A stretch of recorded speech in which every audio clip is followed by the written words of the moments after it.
প্রবাসী বাংলাদেশিদের জন্য ভিসা সংক্রান্ত জটিলতা দূর করতে আমরা গভীরভাবে কাজ করে যাচ্ছি। বাংলাদেশি নাগরিকদের জন্য আরব আমিরাত পুনরায় ভিসা চালু করেছে। মালয়েশিয়া কর্তৃপক্ষ বাংলাদেশি কর্মীদের জন্য প্রথমবারের মতো মাল্টিপল এন্ট্রি ভিসা চালু করেছে।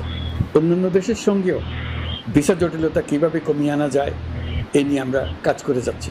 আগামী 5 বছরে জাপানে অন্তত 1 লক্ষ বাংলাদেশি তরুণদের পাঠানোর প্রস্তুতি শুরু করেছে। তরুণদের সেখানে পাঠানোর জন্য বিশেষ প্রশিক্ষণ, অন্যান্য ব্যবস্থাও আমরা নিতে শুরু করেছি। এর পাশাপাশি আমরা ইতালি, দক্ষিণ কোরিয়া, সার্বিয়া সহ বিভিন্ন দেশে দক্ষ কর্মীদের পাঠানোর উদ্যোগ নিয়েছে। সৌদি আরব, জর্ডান, ওমান সহ বিভিন্ন দেশে নথিপত্রের কারণে যে প্রবাসীরা ইরেগুলার হয়ে গিয়েছিলেন তাদেরকে রেগুলারাইজ করার জন্য ব্যবস্থা নিয়েছে। আমরা বিভিন্ন দেশের সঙ্গে বিদ্যমান চুক্তিগুলোকে দেশে এবং দেশের বাইরে বাংলাদেশের নাগরিকরা যে যেখানে অবস্থান করছে তারা যাতে সব ধরনের নাগরিক সুবিধা পান, আমরা সেই বিষয়ে উদ্যোগ নিয়েছি।